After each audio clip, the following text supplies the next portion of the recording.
Hola, ¿qué tal? Saludos, bienvenidos a esta emisión de Padilla en América a través de Infobae América y de economía y finanzas.net. Muchas gracias por estarnos acompañando. En esta ocasión, nuestra entrevista de hoy es con el analista petrolero Jaime Brito y todo en el contexto del golpe de Estado en Egipto, porque resulta que Egipto es un país petrolero y en una zona muy petrolera. Vamos a hablar de estos temas y otros más con el buen Jaime Brito. ¿Cómo estás, Jaime? Muchas gracias por estar con nosotros. Muchísimas gracias por la invitación, Alberto. Un placer.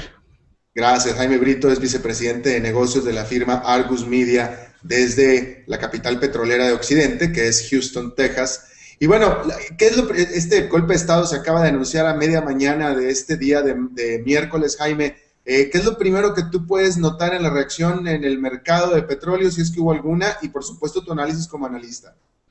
Bueno, el crudo WTI, por ejemplo, que había estado, entre comillas, muy pasivo, como dormido, no puede subir de precio normalmente. En los últimos años ha estado muy pasivo porque hay tanta producción doméstica en los Estados Unidos que no sube su precio ante cualquier evento. Incluso el WTI ya ha subido de precio, ya ha rebasado los $100 por barril el día de hoy. Entonces es un evento que se está interpretando, hay una percepción en los participantes de este lado del Atlántico de que puede tener implicaciones severas en el mercado petrolero. En cuanto al problema de Egipto como tal, la producción de Egipto en sí no es significativamente fuerte. Egipto en total producirá entre 500 a 570 mil barriles por día de crudo. En un contexto donde tienes Arabia Saudita, Irán, de 4 millones a 9 millones, no es mucho.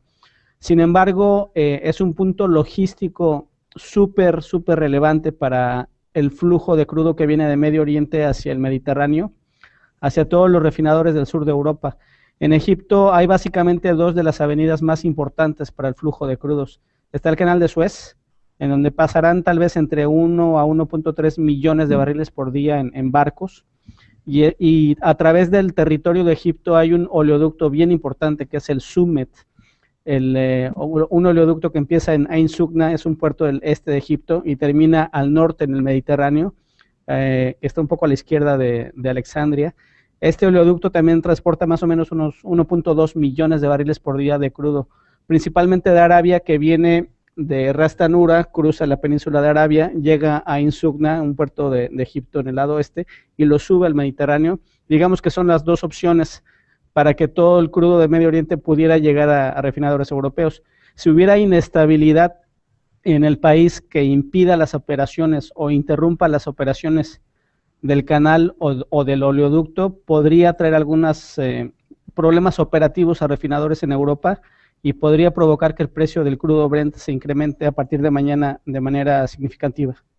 La razón por la cual el Brent subió el WTI, como dijiste, pero no el Brent, es porque el mercado del Brent ya había cerrado. Sí, yo creo que no había reaccionado todavía a las noticias ni las había digerido. ¿Y qué tanto subió el WTI en términos porcentuales el día de hoy? Pues en porcentaje, por ejemplo, a principios de año había estado en los 80, 85, ahorita ya llegó, me parece que a 102. No sé cómo estaba el día de ayer o antier, y no es únicamente 100% por cuestión de Egipto. Normalmente los miércoles hay un poco de incremento porque hay participantes financieros que se adelantan Claro. a un anuncio que viene los miércoles de la Agencia de Información de Estados Unidos, la Agencia Energética, que dice que tanto bajaron o cayeron o subieron los inventarios en los Estados Unidos. Entonces, los inversionistas o participantes financieros esperaban que el día de hoy se anunciara una gran caída de inventarios de crudo o de gasolina aquí en los Estados Unidos como anticipo a la temporada, a este puente que le llamamos, a este fin de semana largo de manejo que comienza el 4 de julio. Eh, Claro, bueno, me hace reflexionar que esta es la primera vez que un asunto geopolítico afecta el precio del petróleo, pues ya en algunos meses, ¿no? Sí, sí, Alberto, es cierto. Lo que pasa es que es un tema que merece tal vez su propio tema, su propia sesión, pero el crudo WTI ha estado, entre comillas, atrapado, sin poder reaccionar a eventos geopolíticos internacionales, porque hay muchísima producción doméstica por este crudo que se le llama tipo Shell, el crudo del esquisto. Hay tanta producción que llega físicamente al puerto, bueno, no es un puerto, es a una zona de entrega de Cushing, en Oklahoma, que es en donde se define en el mercado de futuros el punto de entrega del crudo WTI.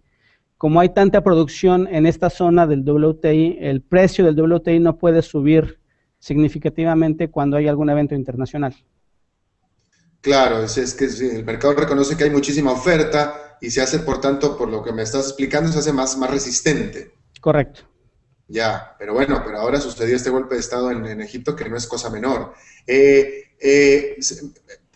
aquella área, bueno, está Irak, está Irán, que también había causado algo de problema y sigue causando algo de problema al respecto, pero antes que eso estaba Libia, hablando de conflictos militares. Y en el caso de Libia, que, bueno, murió el presidente de Libia, Muammar Gaddafi, la producción petrolera y el mercado petrolero no pasó a mayores problemas, ¿no es cierto?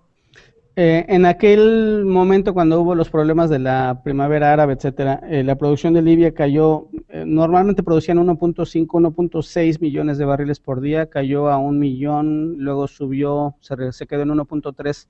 La pérdida total neta no fue tan fuerte. Lo que pasa es que ahí sí estábamos hablando de una producción de un país que se perdió, ¿no? Se perdieron en el momento 500,000 barriles que tuvieron que entrar los árabes a reponer eso en el mercado. Pero en este caso, como comentábamos, la importancia de Egipto es el punto neurálgico en donde transitan barriles entre Arabia, bueno, entre el Golfo Árabe, incluyendo Irán, incluyendo Irak, y Europa. Entonces, habría que ver, ojalá no haya problemas operativos con el canal de Suez o con el oleoducto. Claro, por supuesto. Bueno, ahora vamos a cambiar de tema y vamos a México. Justamente ayer yo vi un reporte, Jaime. Tú sabes que en México se está dando todo este debate de la reforma energética. En México se maneja que, aparte de Corea del Norte, México es el único país que tiene totalmente estatizado toda su industria petrolera. Y según recuerdo que así decían, yo no me acuerdo si Corea del Norte es país productor de petróleo, pero eso es lo que estaban diciendo. Y luego vi este reporte que dice que la producción petrolera de México cayó en junio a 2,51 miles de millones de barriles diarios, que es su menor nivel en 2 años. Y las exportaciones cayeron a su peor nivel en 20 años en México. ¿Tú estarías de acuerdo con esto que acabo de leer? ¿Y qué está pasando? Sí, hay muchos problemas que se vienen acarreando hace varios años. Desgraciadamente, no ha habido una serie de inversiones en puntos claves en el sector petrolero mexicano.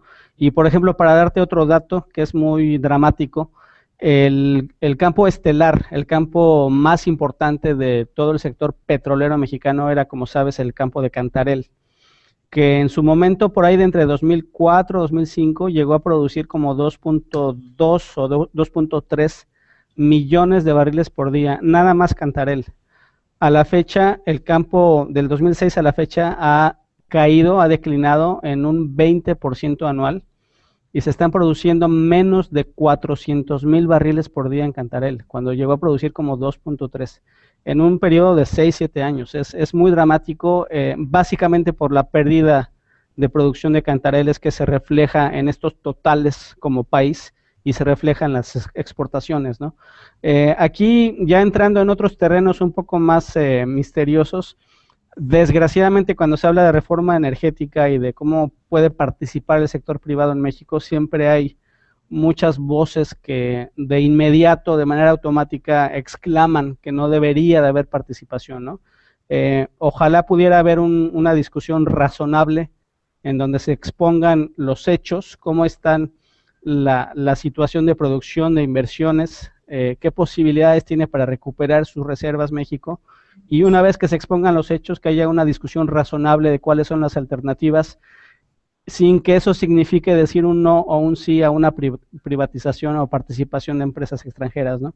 Habría que ver, yo creo que lo más importante que pueden hacer las instituciones del gobierno, desde la Presidencia de la República, Pemex, Secretaría de Energía, la gente del Congreso que va a exponer las reformas, los lineamientos, es tal vez escuchar la voz de la industria privada, de expertos internacionales, de empresas privadas que son expertas en extraer el crudo del subsuelo y que definan cuáles serían algunas opciones factibles para el país, ¿no?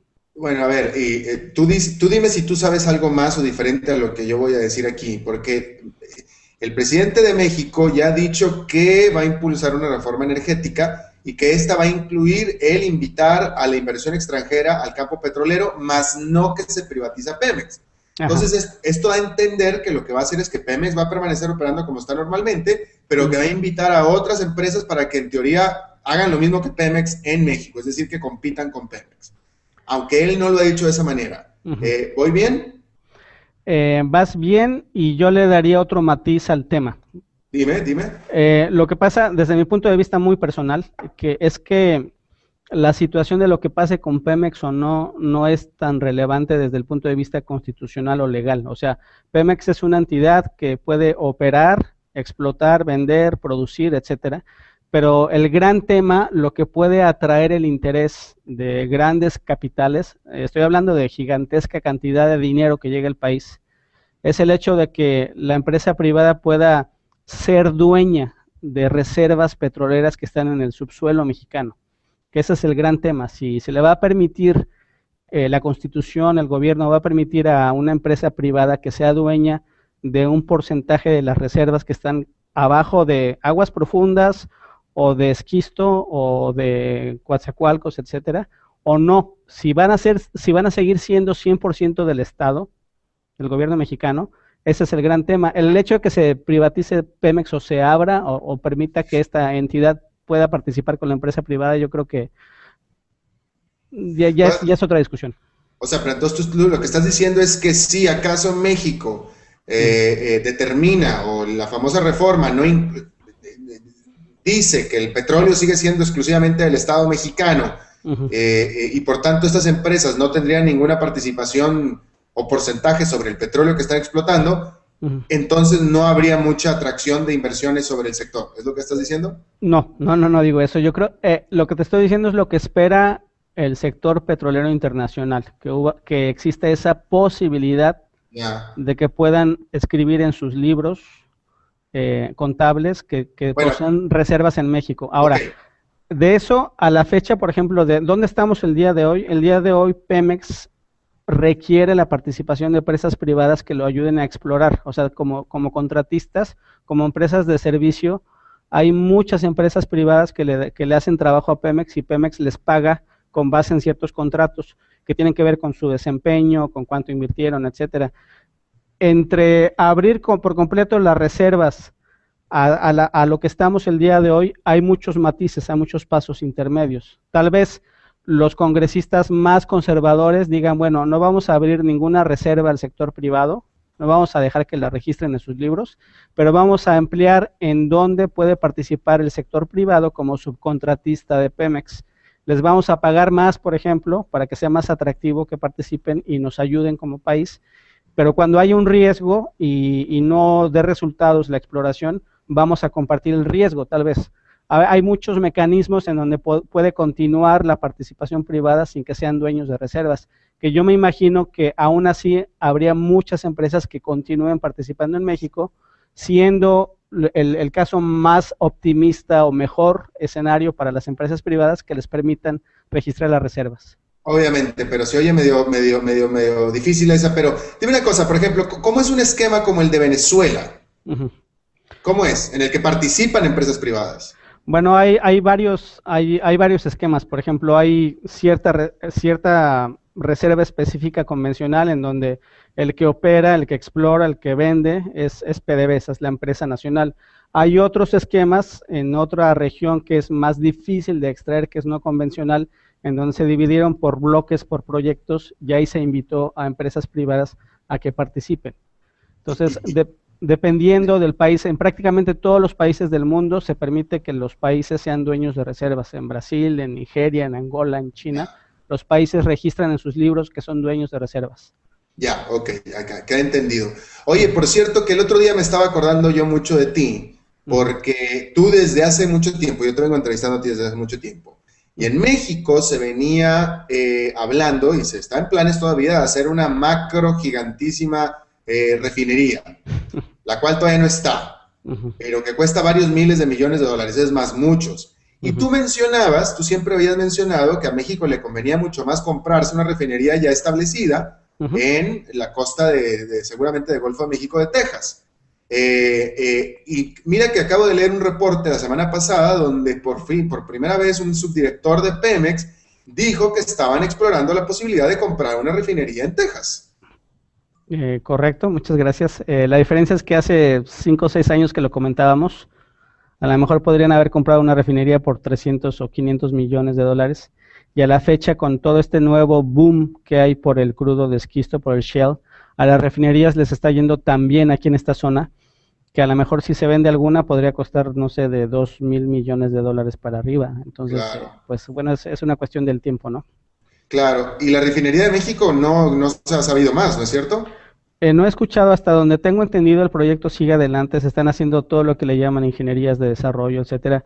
Es un proyecto bueno, factible, yo nunca tuve nada en contra, lo único que yo argumentaba era que en lugar de que esperes 5 a 7 años para construirla y cada año pagas 25,000 millones de dólares más o menos en importar productos para México, importar gasolina, diésel, etcétera, por año, 25,000 millones de dólares. Pasan 5 años, ya te gastaste 100,000 millones de dólares, 125,000, nada más en importar productos.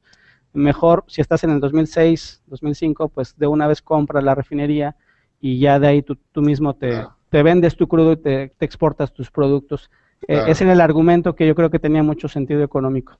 Claro, por supuesto. Bueno, para terminar, Jaime, Egipto aparte, y con toda esta abundancia de petróleo que hay, crees tú, cuál pronosticas que va a ser el escenario del precio del petróleo en lo que resta de este año? Bueno, el precio del petróleo fundamentalmente se determina por la demanda, por el crecimiento económico mundial, que tanto se está comprando, manejando, consumiendo de gasolina, diésel, etcétera.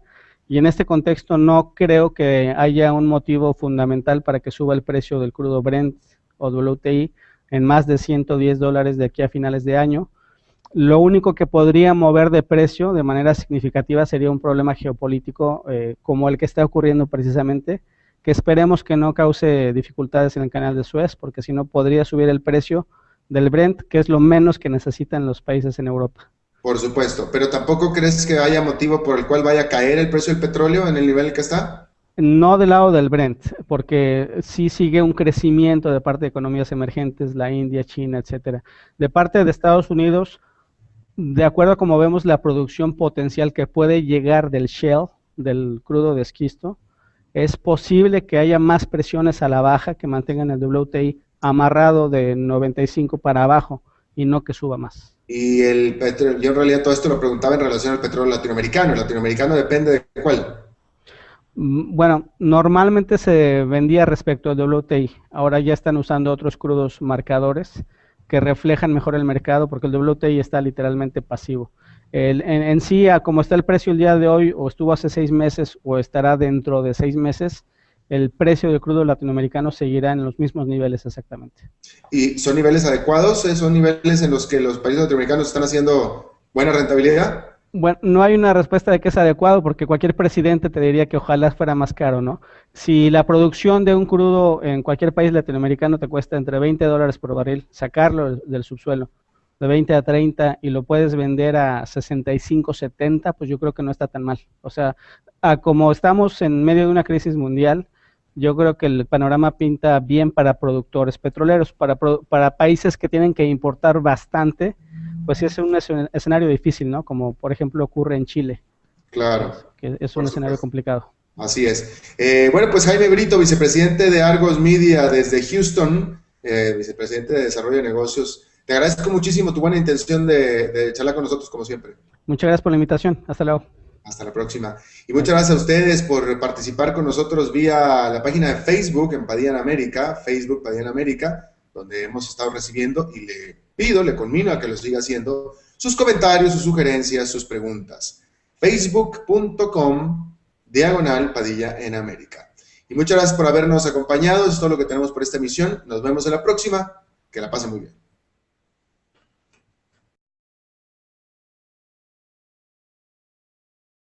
De 4 millones a 9 millones no es mucho. Sin embargo, es un punto logístico súper relevante para el flujo de crudo que viene de Medio Oriente hacia el Mediterráneo, hacia todos los refinadores del sur de Europa.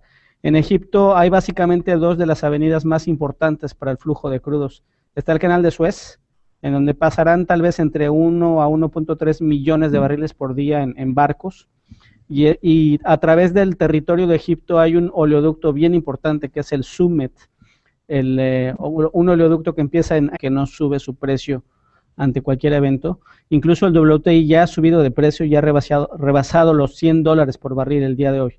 Entonces es un evento que se está interpretando, hay una percepción en los participantes de este lado del Atlántico de que puede tener implicaciones severas en el mercado petrolero. En cuanto al problema de Egipto como tal, la producción de Egipto en sí no es significativamente fuerte. Egipto en total producirá entre 500 a 570 mil barriles por día de crudo, en un contexto donde tienes Arabia Saudita, Irán.